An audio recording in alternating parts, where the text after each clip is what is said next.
Gabe, can you tell us who this is and what does this person mean to you? This is Paul Castaway. This person is my brother. We grew up together. This is, my brother. That was my best friend.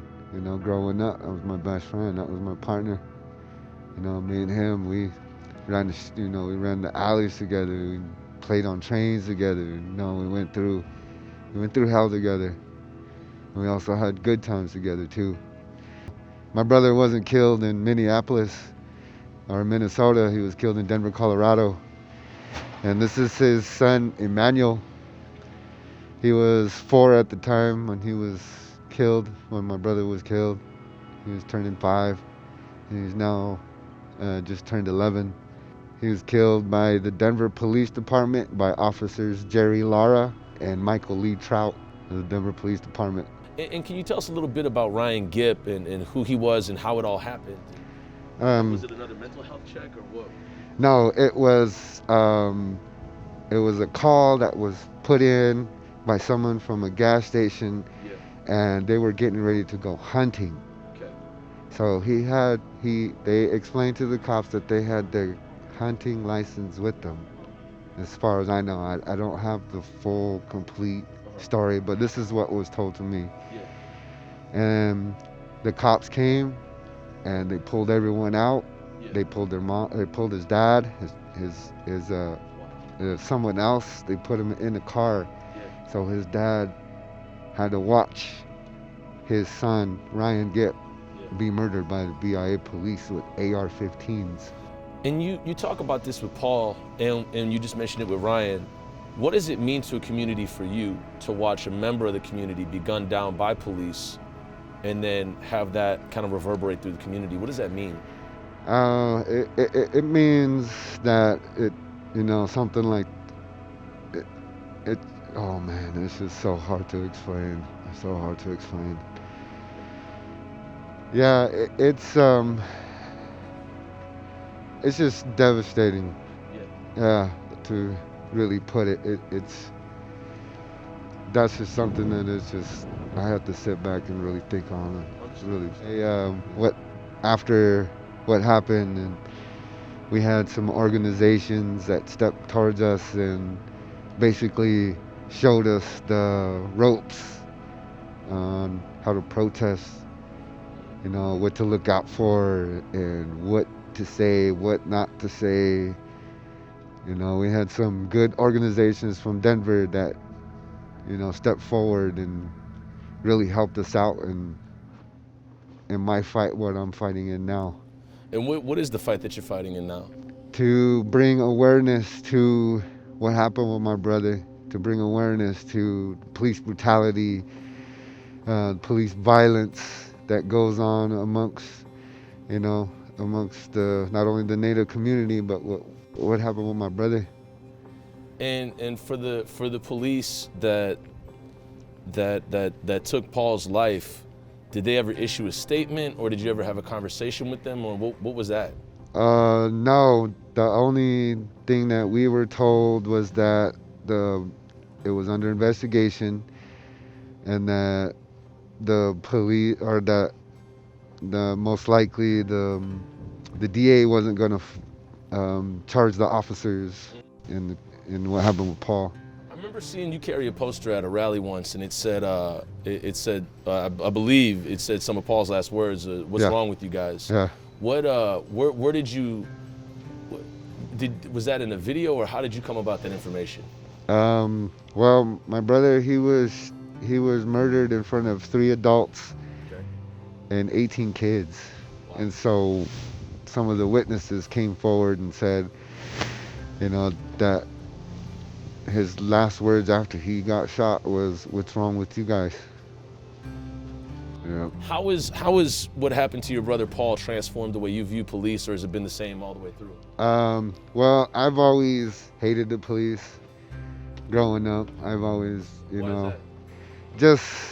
just because I was born to 2 AIM revolutionaries. My mom and my dad were part of AIM, the American Indian movement. Okay.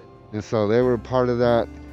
They were part of the uprising for Wounded Knee that happened. That started in 1973, and then I was born in 1976. I was born right after the trial started.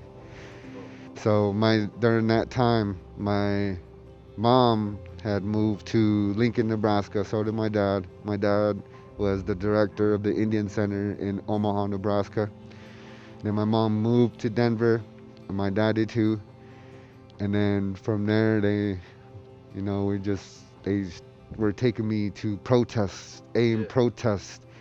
We started out with um, transforming Columbus Day. Man, that took a lot of years to do. But that was a lot of years that we were out there in the streets locking it down in Denver, Yeah. trying to bring awareness to, the word Columbus, what it means to Native Americans. So, Exactly. yeah. So from our kids, we started the Native Lives Matter Youth Alliance. Okay. So it's, are dealing with some of our girls and some kids in the city. Can you tell me a little bit about Native Lives Matter and how it came to be? And for me, seeing you in the city, I see you as a leader at the forefront of Native Yeah. Lives Matter. How did you get into that position or that role? Well, I'm actually one of the last people to be pulled on board as part of the team. Okay. Native Lives Matter started in 2014, actually a little bit over a year before before Paul was murdered. Yeah. So ever since then, I started getting on board about 2016, and at that time I was traveling. I went from Denver to Los Angeles to Seattle to here, Standing Rock, the UN in New York. I've been across this country taking my brother's name. Why is it so important for people to know about Native Lives Matter as well as Black Lives Matter? I think it comes down to the history of both races. Both of us were subjected to slavery. Native Americans, the black people, we were all both subjected to slavery. And from what I know is that before they did bring black slaves from Africa, that they were native slaves that were here. Oh yeah, absolutely. So those native people that were slaves were handed black slaves to them by the white oppressors. What is it that you want going forward? Well, being full-blooded, I would like to see the abolition. I would like to see it all taken down. Yeah. Because to us, the police is a further extension of the U.S. Cavalry. Yeah. That's why you see the police wear blue. It comes from the suits that the U.S. Cavalry were wearing. Okay. So to us, when we look at the police, we're actually looking at a descendant of the U.S. Cavalry, Yeah. another nowadays form of the U.S. Cavalry. Ryan Gipp was killed by the Bureau of Indian Affairs. Affairs, the BIA. What is the Bureau of Indian Affairs and what is their role like in the community? I looked it up quickly online and it looked just like sheriffs. Yeah, it's another form of oppression from the U.S. government. Uh-huh. That's their way of saying, okay, well, it's not called the U.S. Cavalry anymore. We're going to call it the Bureau of Indian Affairs. Interesting. Yeah. Interesting. So everything that happens on the res is considered to be federal. BIA territory. Yeah, BIA territory. So with Ryan Gipp was killed by the BIA. Is that the same as being killed by the cops, essentially, or? Yes, actually, it's federal cops. Federal cops. Yeah, that's the best way to put it. BIA is federal cops. Lastly, what do you want for the future of Native Lives Matter and the work that you do going forward? Because I see you I see you at a lot of rallies and marches. And what is the work you want to have going forward? My work is to continue to network. Okay. We network with all the Native families across the country, including Alaska and Hawaii. I have made chat groups with all of them in there. Hmm. I have also made chat groups of other just justice families. And so what my aim is to do is to continue to um, network with these people, bring these families together to help them feel like they're not alone in this fight. Yeah. Yeah, and that's basically what our goal is for the Native Lives Matter. We basically teach people how to heal through protesting. Okay.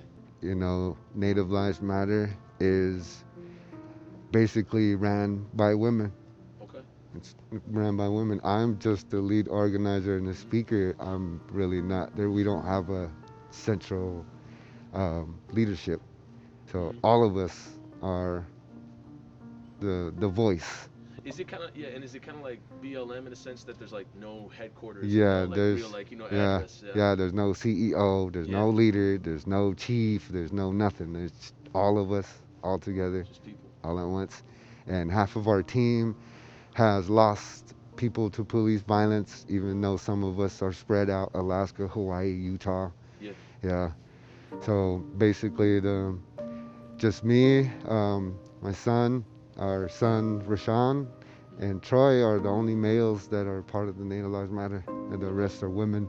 Native Americans from our past, we've been told that in the future that women are going to be the ones that's going to be leading us into the battlefield. Yeah. And Well, I that's what we see happening now.